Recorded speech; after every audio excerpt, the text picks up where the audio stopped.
When it comes to quality sleep, Ashley has you covered with top mattress brands at winning prices and with special financing options available. You can snooze now and pay later. Plus, your mattress purchase helps give the gift of better sleep to children in need and U.S. Special Operations Forces. Visit your local Ashley store or shop online today and make every snooze count. Financing is subject to credit approval. See store or ashley.com for details. Rosetta Stone is the language learning program with a lasting impact. I've been using their app to learn French, and it's not just about memorizing words, but actually having real conversations. And it's not just French. They offer 25 languages. Right now, Rosetta Stone has an awesome holiday deal, 50% off their lifetime membership. Every language, unlimited access forever. For anyone keen on diving deep into a new language, check out rosettastone.com. It's a game changer.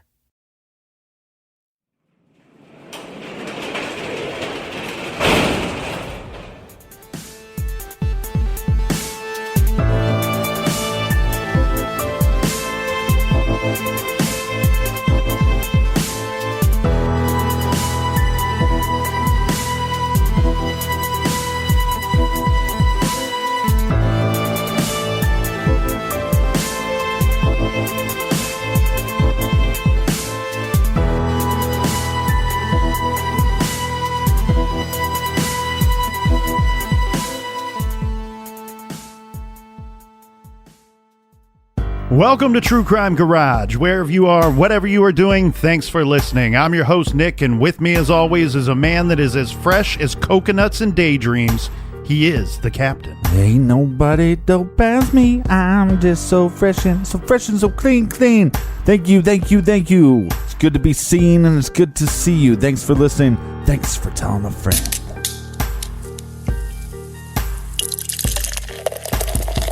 We are drinking Dark Cloud by Mother Earth Brewing in North Carolina. Garage grade 3.5 bottle caps out of 5. This is a Munich-style Dunkel lager. This beer is aged 3 times longer than most beers, but don't let the dark color fool you. Dark Cloud is not heavy, and it's not bitter. And it was brought to us by, first up, we have our good friend, Mr. Joe Bacon in Irving, Texas. Bacon. And also a big thanks to Scott from the Piney Woods of East Texas. And a big shout out to Janice S. Old Chandler Bing from Parts Unknown. Also in Parts Unknown, we have Pamela. And a big shout out to Kenton in Walled Lake, Michigan. And a cheers to Carrie in Bloomington, Indiana. And last but not least, a shout to Catherine in Knoxville, Tennessee. Thanks to everybody for helping us out with this week's show. If you want to help us out with next week's shows, go to truecrimegarage.com and click on the donate button. And we're definitely months and months behind, so be patient, my friends. And that's enough of the business. All right, everybody, gather around, grab a chair, grab a beer. Let's talk some true crime.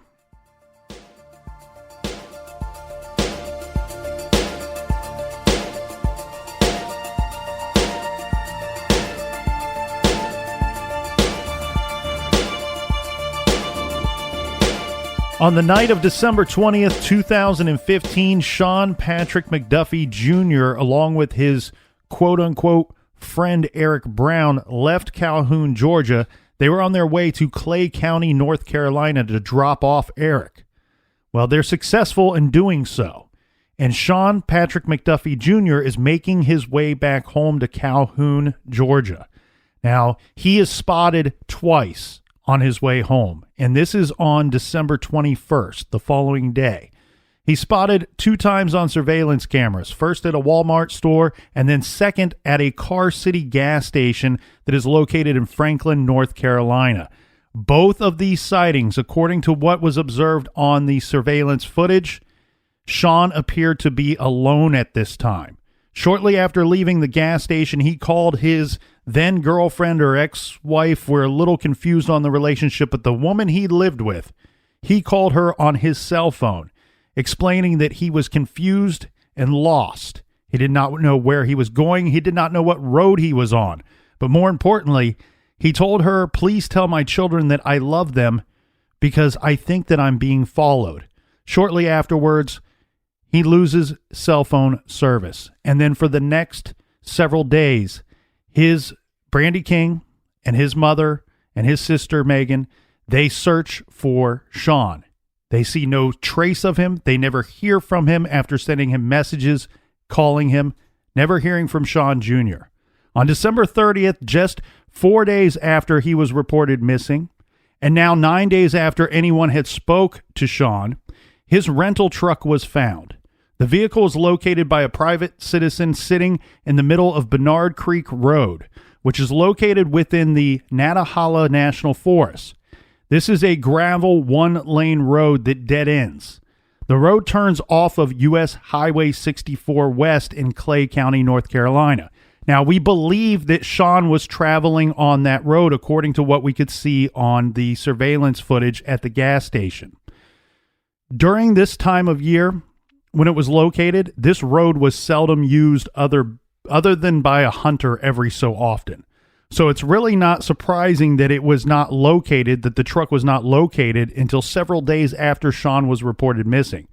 As to the contents of the vehicle, well, one investigator states that it almost appeared as though Sean was living out of the vehicle. There were several bags of clothes and shoes along with several personal items such as a calendar, a day planner, and various receipts, including the one from the Walmart, and various other small items. In the bed of the pickup truck, there was only a fishing pole, a car jack, and some loose garbage. The only significance as to the location where the truck was eventually located and found is the fact that it turns off of U.S. Highway 64 West. Now, the plastic case for the holster, or for one of the holsters that Sean had purchased at the Walmart, this was located inside the vehicle. However, based off of receipts found in the truck and from video footage, there are some known missing items from the truck. This includes the holster itself, a knife, a toboggan, some ammo, and gun cleaning solvent, plus the cash he had on his person. None of these items have ever been recovered. Mm-hmm. Now, we should point out that it is believed that Sean had a large amount of cash on him when he was traveling back to his home. And we know this because the rumors are that him and Eric were selling drugs the day before and possibly the morning of. And we also have the fact that we believe this to be about $1,700 in cash. And where we get this information from is apparently that's how much money he had told Brandy King that he had on him when he was traveling back home. Mm-hmm. So maybe this was that big score that he was looking to get, or at least this was going to be some money to, Brandy King wanted him to get out of the drug business, to clean himself up and to get on the right path. Maybe that was Sean's intentions. We don't know. The troubling thing here is his vehicle's found, it's like 5 miles after that gas station. Right. He didn't make it very far from that gas station. Now or he chose not to make it that far. Yeah, but there's also some rumors and some stories out there that Sean may have actually made it all the way back to Calhoun, and that the people responsible for his disappearance and ultimately his death knew where he was coming from, knew about this trip, and they decided to drop the truck off somewhere along the way to make it look like he never had made it back to Calhoun. They know that he's making this trip with Eric. They know that he's selling drugs. They know that he has some money. They know that he possibly has some more drugs. That just because they sold drugs, we don't have any record, do we, of that all the drugs were sold, that he didn't have any drugs left. And meaning that you have now money and possibly more drugs as a motive there. But so you're saying that these individuals followed him once they were able, they followed him all the way back to his hometown. Once he gets back in town, that's where they take him over, murder him. Then they take his truck and drive it all the way back to this midway point, or a little more than midway. Well, the way that the rumor was told to me is that potentially he made it all the way back to Calhoun, that these individuals didn't have to follow him. They were aware of this trip. All they then need to know is that he's in fact made it back to Calhoun. They intercept him there somehow. He's killed in Calhoun, and they take the truck back along this route that they know he would have traveled, leaving the truck somewhere on this route, making it look like he never even made it back to Calhoun. All right, so then our major suspects in this theory would be Stephanie, Bigham, and Goforth. Well, yeah, and that's what's interesting about this case, because there's no lack of suspects here when you talk about it. I mean, we have an individual, Sean Jr., that's, he's involved in criminal activity, so he's hanging around with bad elements, some that might be worse elements than he is, and along the way, we already said there's no real friends in this criminal ring. These are just associates and people that you are forced to have interaction with to make money. And these are not people that have one another's backs. These are people that would likely turn on each other at the drop of a dime. And so there's no shortage of enemies for this young man. So, yeah, it could be Stephanie, it could be Goforth, it could be Biggin, it could be all three involved together. But I think, just so we can be clear, I think let's go through these one at a time to kind of clean this up a bit, okay? The first thought, like you mentioned, would be that he simply parked his car, took the money that he made off of this, selling these drugs along the way to North Carolina, walked off, created a new life. That sounds great, and I hope that Sean is alive somewhere. I wish that he would return and take care of his children, but regardless, there's no proof of any of that. There's no evidence to believe that that is what happened, other than we're missing Sean. So we have to step aside from that theory. Then let's investigate all theories that do not involve foul play. Okay, the second theory would be that he committed suicide, or that he was in some kind of meth-induced hallucination. And remember, it is rumored that he was a drug addict, or at least using drugs as well as dealing them. And this story has a strange, like, Brandon Lawson feel to it, doesn't it? Where you have an individual who's driving somewhere, doesn't seem to know where he is. This situation, Sean Jr. thinks that he might even be followed. Right. There was a rumor. Now, I just want to say straight up, just rumor with Brandon Lawson, that he might have been doing meth, that he was a one-time meth user, and he may have gone back to that. We don't know that to be the case. Or that he was on some other kind of drug. Correct. But the speculation being that in a fit, he's out in the middle of nowhere driving his truck, he's using drugs, he thinks something's going on that's not going on, he decides to abandon his truck, runs out of gas, whatever, and he gets lost somewhere out there and succumbs to the elements. Well, and there is some evidence, possibly some speculative evidence, right? He stops at the Walmart. He gets batteries for what we think is for a flashlight. I'm guessing it's one of those big, where you get the D batteries or whatever. Like a mag light? Yeah, and then he stops to get a gun holster. Again, something you can get when you get back. Correct.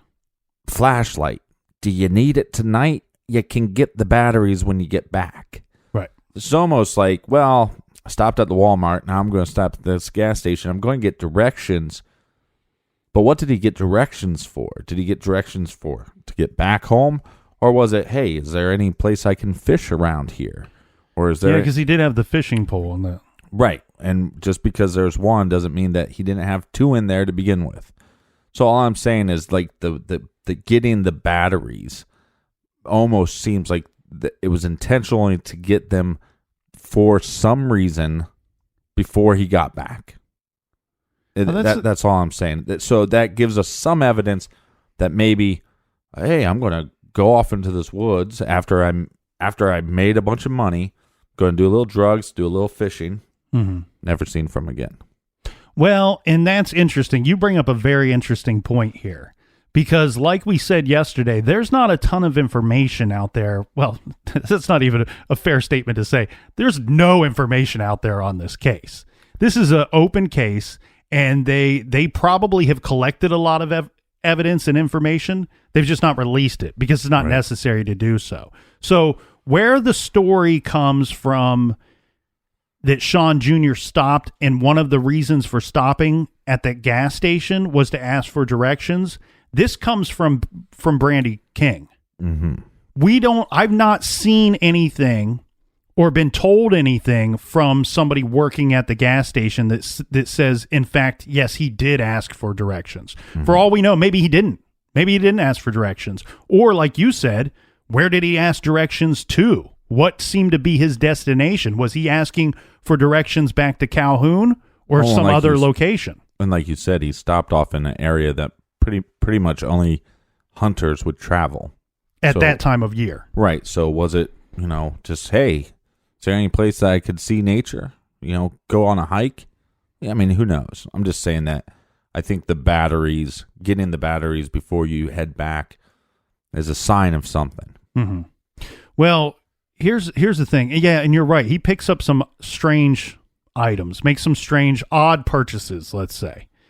It is wintertime. It is cold, so the toboggan I don't think is really an odd purchase. Yeah, the holsters, you could get those when you get back to town, unless he was eager, unless he I got a gun, I'm going to conceal it on myself. Mm-hmm. Or did he feel like he was being followed before he stopped at the Walmart? Is another thought as well. Yeah. Yeah, and then the being followed, was that just some kind of paranoia based off of the using meth or mm-hmm. something else? And in some kind of hallucination, he thinks he's being followed. He pulls off into this wooded area, into this rural area, parks the car and gets out trying to flee whatever he thinks he's getting away from, and then succumbs to the elements at some point. It is wintertime. Right. And he could have been hungry and tired when he exited the vehicle. So there's a couple issues with that situation, with if he were to have committed suicide or if he were to have parked the vehicle and succumbed to the elements somewhere. The problem with that is, what information I could find seems like the search for him in that area where his truck was found was extensive. Like, it went on for days and they used every resource they had to look for this individual. They never turned up anything. Well, and you believe because we had so many items, we do know there's so many items in the truck that these if they use scent dogs, they're going to pick up on this scent. Mm-hmm. And I'm assuming that they didn't, or whatever scent they did pick up on led to a dead end. Well, and I also spoke with a firefighter and a gentleman that works in the park services. Okay. And mm-hmm. these are people that aren't necessarily, the thing is, the reason why they're important is because of their backgrounds. They have backgrounds in searching for people and searching areas such as this for people. Now, what both of them told me was, with what they could see, what they could find of what was used and how the length of time that was involved in these searches for Sean, they thought that should have turned him up. And if that didn't turn him up, what they were even more surprised by was that when the next hunting season comes around, when spring breaks and people start returning to this area, they believe that Sean would have been found. His remains would have been stumbled upon by a hunter, a hiker, something of that nature. Now, keep in mind, we're 2.5 years removed, and he went missing in late December. So we've now had 2 springs, we've had 2 hunting seasons, and more in 2 summers that have passed, and nobody has stumbled upon his remains. So making it look less and less and less likely that he succumbed to the elements out in this area where his truck was found. And we learned that one of the other rumors that is floating around town is that the destination that him and Eric were going to, correct, that he was killed there, but we kind of squashed that because we do have 2 sightings of him. Yeah. Yeah, and that was kind of the first big rumor that came out when he went missing, was that, it's the short story of this guy goes up to some spot in North Carolina. He must have been killed there because he was never seen again. And like you said, we have the 2 situations of the surveillance video footage of Sean Jr. on his route back to Calhoun. So we know he at least made it there to the destination, dropped off Eric. He had some interaction, according to rumors, with this Jericho character, for which he traded guns for drugs. And money. And money. And drugs. Correct. Money and guns, yeah. All those fun things. These are a few of my favorite things. And so any rumor that he was killed by this Jericho guy or even Eric Brown, who he was last seen with, I'm not saying it's impossible that neither of those guys had anything to do with him, but what makes it less likely is that we know that Sean Jr. left safe and sound from that location. I don't think it changes anything as far as percentage-wise there, and I'm sure this has been talked about, but you drop an individual off. He's going to visit his family. This is a guy that claims that you stole money from him. Mm-hmm. He is the main reason you're there, right? He's putting you in this situation. Eric put you in this situation, right? Just follow me on this. I'm following you. So he was the main reason. Hey, I need to go see my family, but I need you to take me. But I'm going to make it worth your while because we're going to sell some drugs once we get up there. Mm-hmm. Okay, cool. We'll make a little bit of cash. You're my friend, which I just accused you of stealing some money from me, $1,000. If this is a big payday, oh man, wow, Sean Jr. gets his big payday of $1,700. Well, then $1,000 going missing, that's a pretty big wad of cash. Right. So Eric then concocts this plan. Hey, I'm going to get you up. Take me to North Carolina. We make the drug deal with Jericho. Mm-hmm. This guy probably has a faux hawk, right? Faux hawk confirmed. And what we do have, again, is it evidence? I'm not saying it's evidence, but it starts making a little more sense when you go, he's on the phone with his girlfriend saying, hey, I think I'm being followed. To the point where he says, tell my children I love them. Right. Again, I believe that if he felt like he was being followed, whether he's in a drug state or not, whether it's paranoia or not, I think he felt that before Walmart stops, gets batteries for the flashlight, gets the gun holder, then he starts heading down to the gas station, still thinks he's being followed, stops to get directions, is talking to his girlfriend, says, hey, I'm being followed. Tell my kids I love them. The people that were following him could have been Eric or Jericho. Or both, I guess. Or both. And the thing, what I'm saying is, who puts you in this situation? Eric does. Right. So it's definitely an angle that needs to be looked at. And like I said, all I'm saying is, don't lessen the percentage of what you think their involvement is until we clear that path. Does it make more? Here's the thing. If you get him up to North Carolina and you kill him there, now you got to get rid of the truck, but now he's not seen anywhere. Mm-hmm. Like, what a better thing. Like, hey, here's what I'm going to do. I'm going to follow him back. I'm going to wait for him to stop and get gas so he's seen by somebody. Then that's when I'm going to kill him. Mm-hmm. But then he'll be seen by somebody else, which then will give me an alibi. And my alibi will be up in North Carolina, and the alibi is probably somebody in his family. So, for Jericho, though, if you're going to kill Sean and you're Jericho, mm-hmm. wouldn't you figure out a way to get the money to get the drugs rather than trading him potentially weapons that he could use to kill you for the drugs? Right. This would be, again, speculative evidence against this point for Jericho mainly. Correct. But then if, let's say this was... It doesn't rule out Eric, because Eric would have walked into that situation not knowing, hey, Jericho's going to trade guns. You know what I mean? Like, mm-hmm. For this situation to work out, for Jericho to be innocent, right? Then we're just saying, hey, look, I've provided you some weapons that you could defend yourself with and kill me, right? If I'm trying to take you down. It seems unlikely that Jericho has any involvement, where you have Eric, who's along for the ride, doing these drug deals as well, and he doesn't know that right. Sean's going to be offered some guns. But imagine that situation. If you're Eric, you're like, shit, I I was going to kill this guy, and I'm now trying he's to kill this bastard, and now he's he's got armed. 2 guns.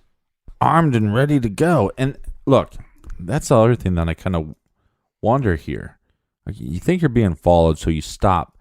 This stop at Walmart is just odd to me. It would be different if you picked up, some potato chips and, I don't know what was on that receipt. I don't think we know for sure what's on that receipt. If he was just picking up potato chips and... So some of the items so as far as the receipt goes and for the purchases he made at Walmart, some of those items have been made public. It's my understanding, not all of them. And what's confusing about it is we have the purchase of the batteries and the at least one gun holster. Right.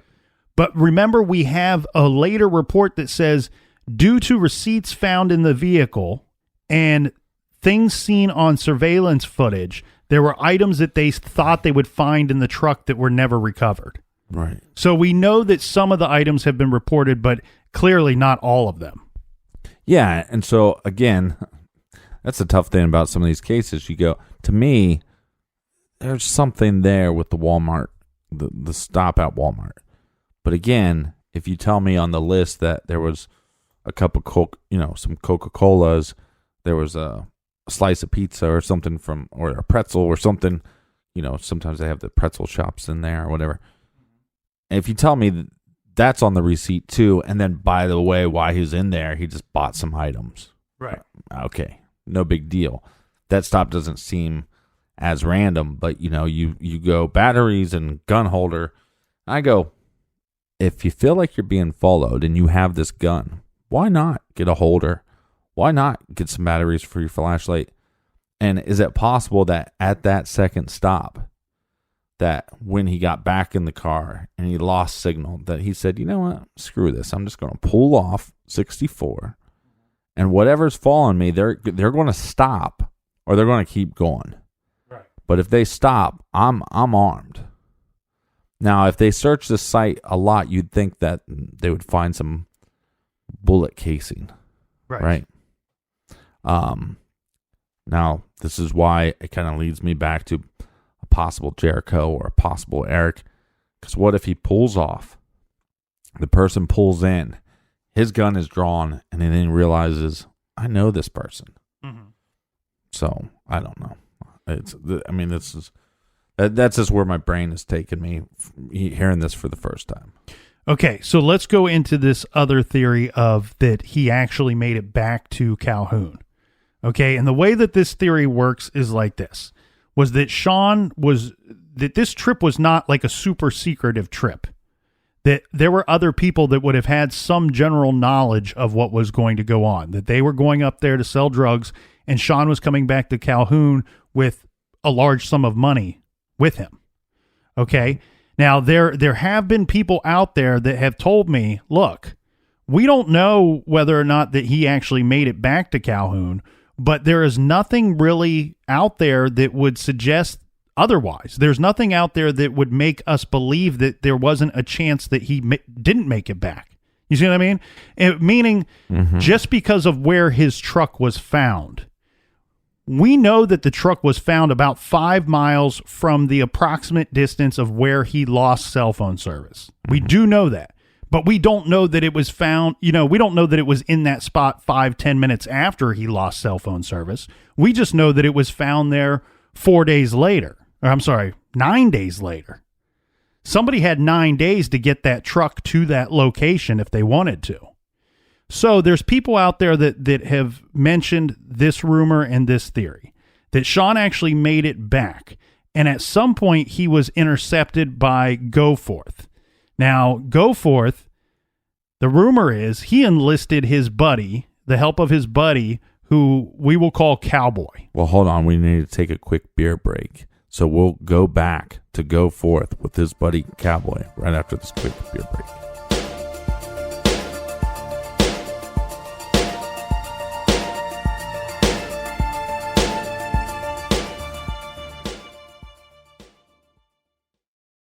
This show is sponsored by BetterHelp. Do you look forward to the holidays? Maybe you struggle with seasonal blues. This time of year can be a lot. and it's natural to feel some sadness or even anxiety about it. But adding something new and positive to your life can counteract some of those feelings. Therapy can be a bright spot, something to look forward to make you feel grounded, and to give you the tools to manage everything going on. If you're thinking of starting therapy, give BetterHelp a try. It's entirely online, designed to be convenient, flexible, and suited to your schedule. Just fill out a brief questionnaire to get matched with a licensed therapist and switch therapists at any time for no additional charge. Find your bright spot this season with BetterHelp. Visit BetterHelp.com/garage today to get 10% off your first month. That's BetterHelp, HELP.com/garage. This ad is about AT&T's deal on the new iPhone 15 Pro, and it's real, guaranteed. That's not always the case with other ads. The view of a lifetime. Only with a pricey upgrade. Breathe in to find inner peace. Then pay extra to remove the ads. At AT&T, we mean what we say. Learn how to get iPhone 15 Pro with titanium on us with eligible trade-in. Guaranteed. Connecting changes everything. AT&T. See att.com/iPhone for details about the guaranteed trade-in promo for new and existing customers. Available for a limited time. Terms and restrictions apply. Rosetta Stone is the language learning program with a lasting impact. I've been using their app to learn French, and it's not just about memorizing words, but actually having real conversations. And it's not just French. They offer 25 languages. Right now, Rosetta Stone has an awesome holiday deal, 50% off their lifetime membership. Every language, unlimited access forever. For anyone keen on diving deep into a new language, check out rosettastone.com. It's a game changer.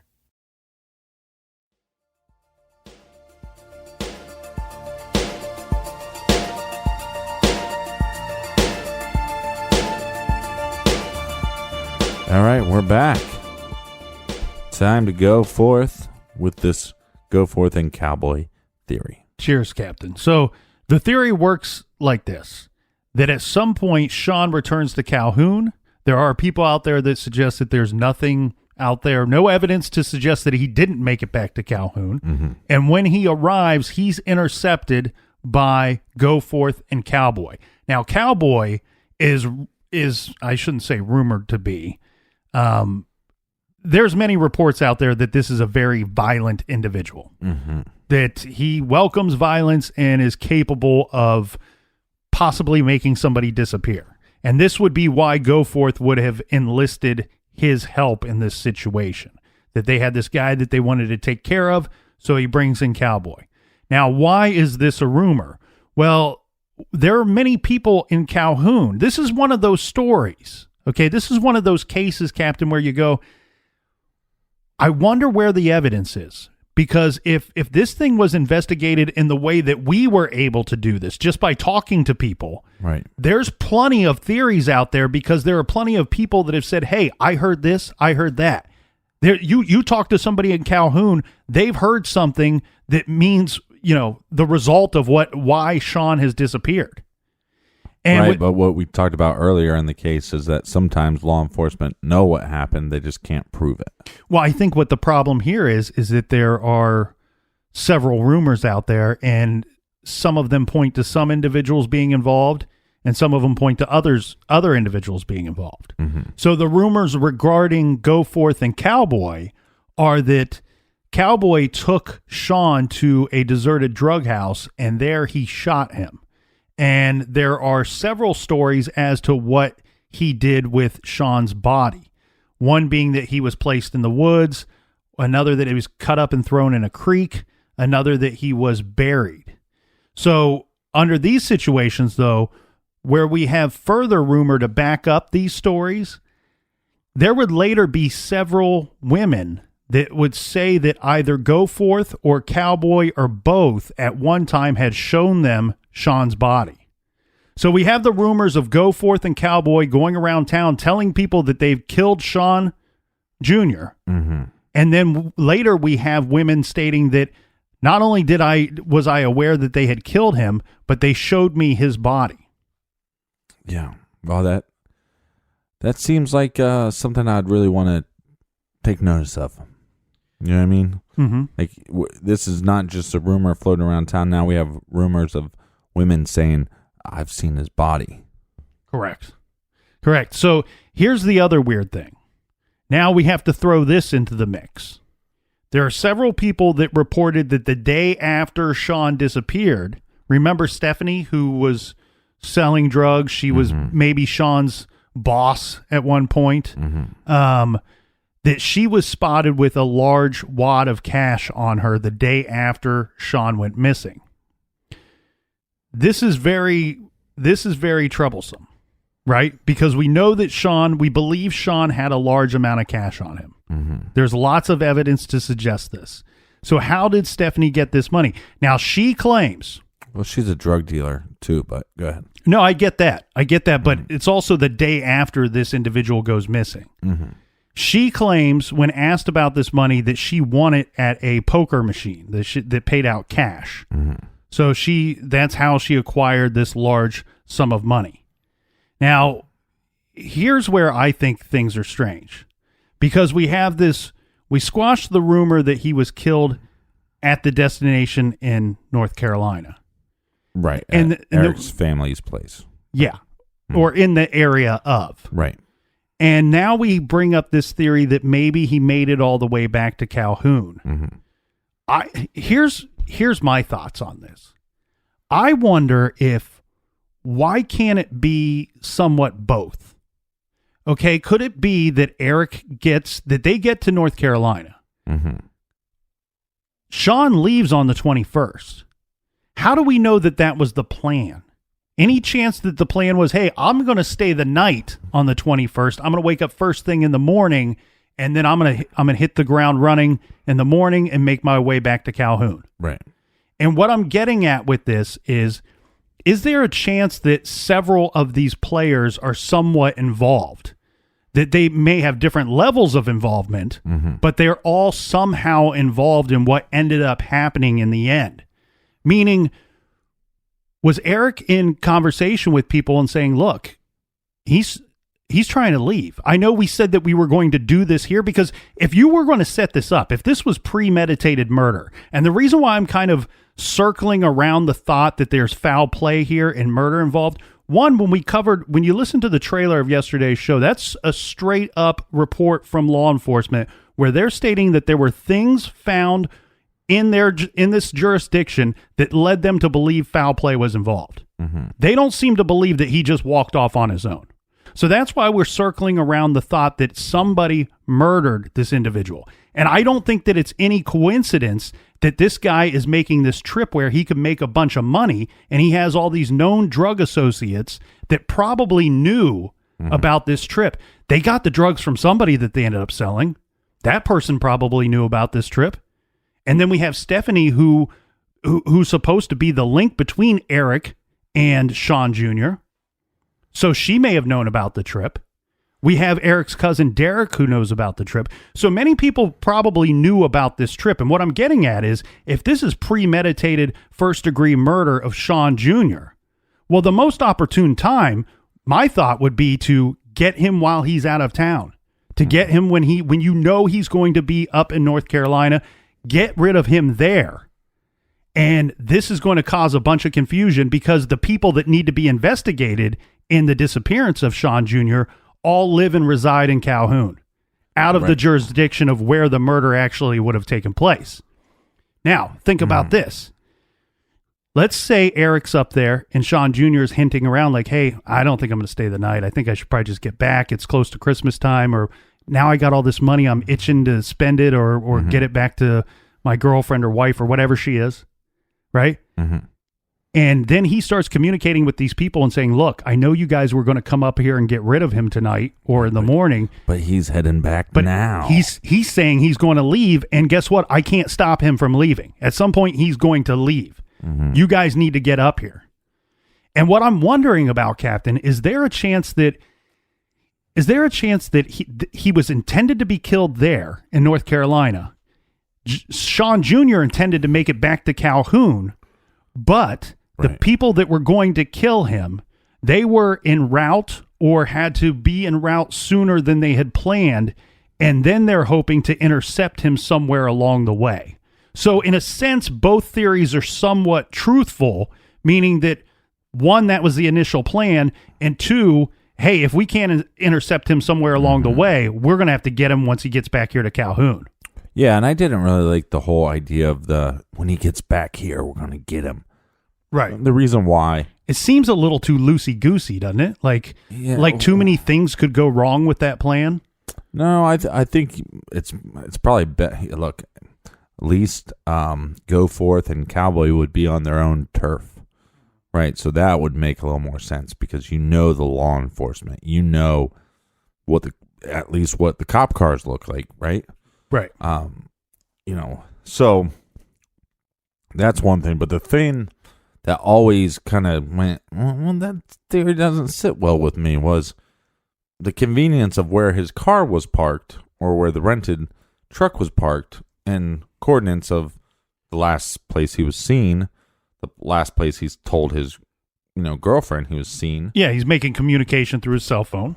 And then he loses contact, and then the truck is found roughly 10 days later from the time he went missing, roughly in that spot around that area. Right. So so as you're telling me this stuff, that doesn't sit well, but then I start thinking, and I'm not, this is just hypothetically, but hypothetically,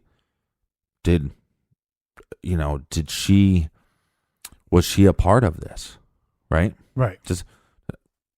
And I think that's less likely than Sean Jr. gets back with the money, possibly drugs, who knows, these guns, and we have Go Forth and Cowboy, and they take care of him, they kill him, and then they find out through rumors that he's missing, right? Right. And they know people that know people, and then they find out that he was on the phone to his girlfriend, and he lost connection around this area, right?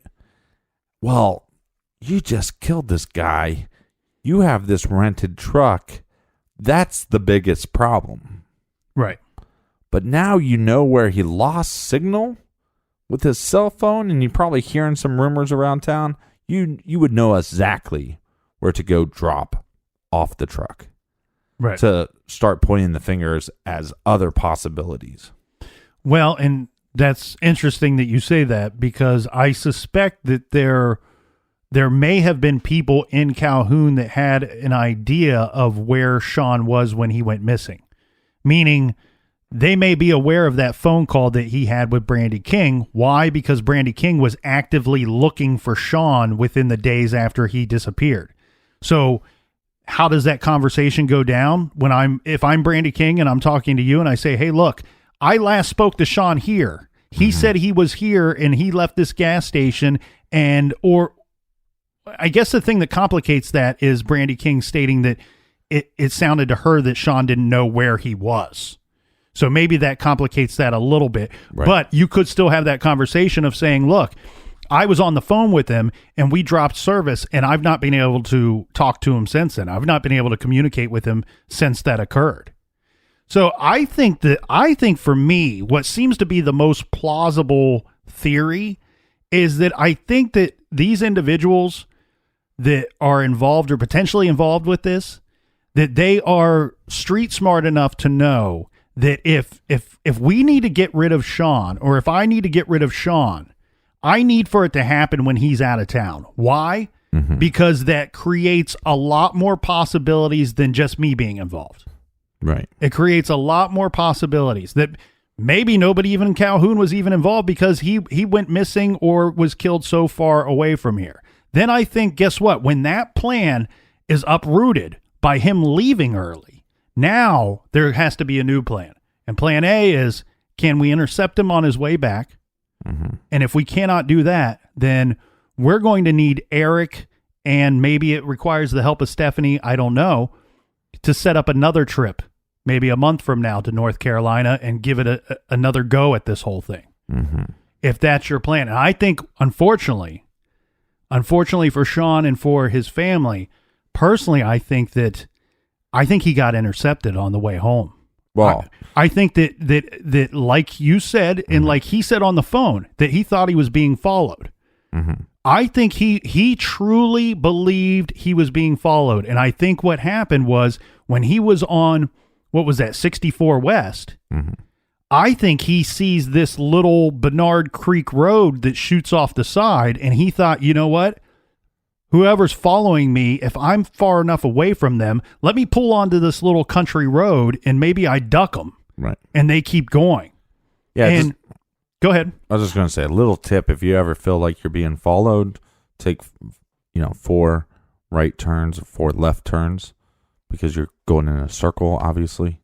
And if by doing that, it would almost make 0 sense for somebody to do that, those turns. You know what I mean? So if you're ever being followed, just a little tip for you. Well, if you're in a city or a town, go to a police department or a fire station. Right, yeah. But Sean's out in the middle of nowhere. So he's going to have to improvise, let's say. Well, and he's a man, so we're also not the brightest. The problem with him turning onto this Bernard Creek Road is that it's actually a dead-end road. Mm-hmm. Unbeknownst to him. He wouldn't have known that. However, I don't think that mattered at all because the vehicle was eventually located approximately a quarter mile up the road. So he never even, and he would have been heading toward the dead end. So it doesn't appear that he made it to the dead end and tried to turn around. Mm-hmm. It looks like something happened before he could even realize this is a dead end road. That either he thought he was being followed, I'll duck off on this country road, and hey, if I see the car coming, or maybe I flee the vehicle and get away from the vehicle. I think what happened was, I think he was intercepted on his way home to Calhoun, and I think something happened somewhat close to that truck. I don't know if he was abducted from there or if he was unfortunately killed there.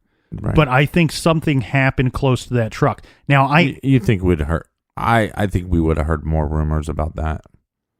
Well, yeah, and that's interesting because there are the rumors of people having seen the body or claiming to have seen the body, and then there's the rumor of him being taken to a deserted house somewhere and being shot there. The deserted house doesn't bother me at all. What? Here's a couple things that bother me. First one, why are you there, Eric? That's suspect to me. Eric also says to his friend that he's going to kill him because he thinks that he stole $1,000. So, suspect, right? Mm-hmm. Don't like it. Don't like the stopping to get batteries. That seems like it's purposeful of that day. Don't like it. What I also don't like is that he is telling his girlfriend, I'm being followed.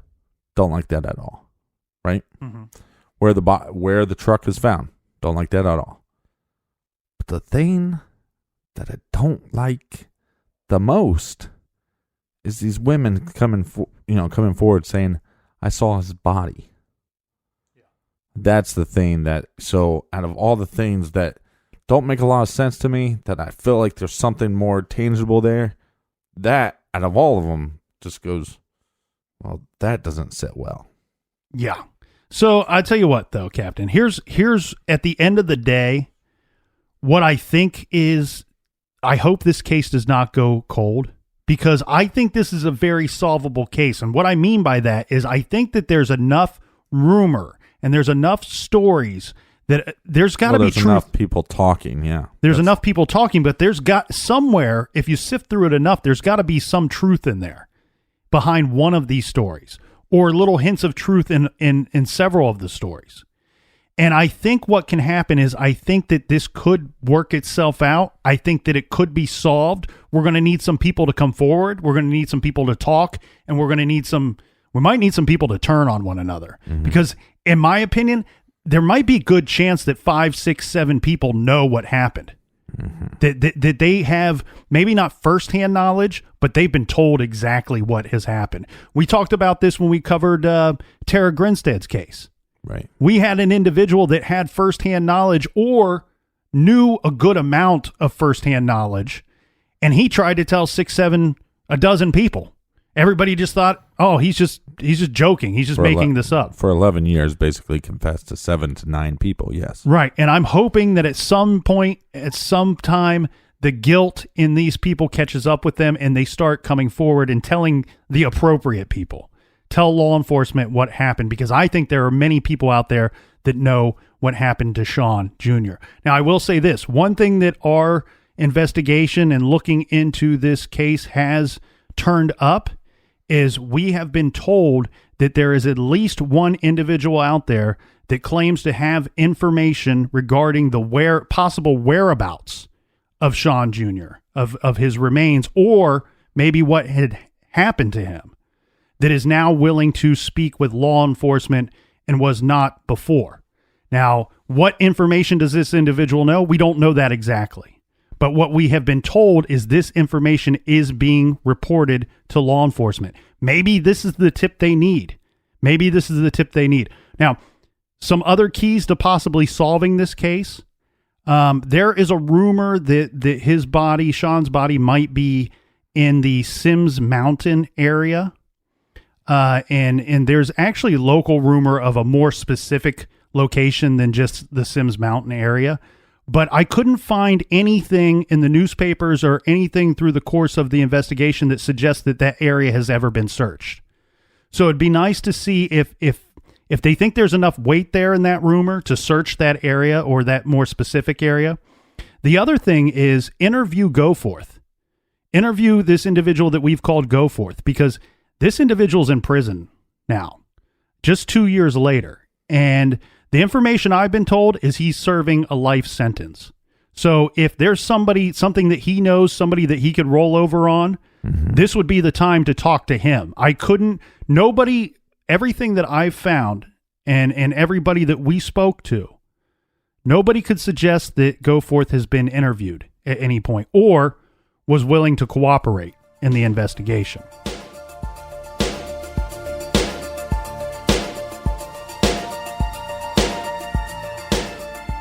Thanks for listening. Thanks for telling a friend. If you need a little more True Crime Garage in your life, check out Off the Record. It's our new show. It's available on Stitcher Premium. For a free month of listening, go to StitcherPremium.com/True Crime Garage and use promo code GARAGE. Until next week, be good, be kind, and don't litter.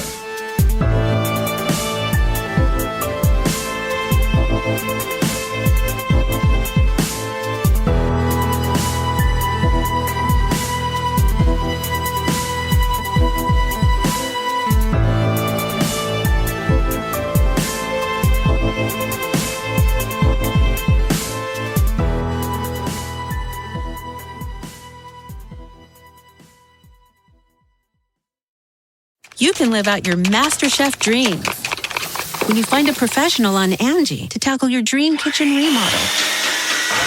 Connect with skilled professionals to get all your home projects done well. Visit Angie.com. You can do this when you Angie that.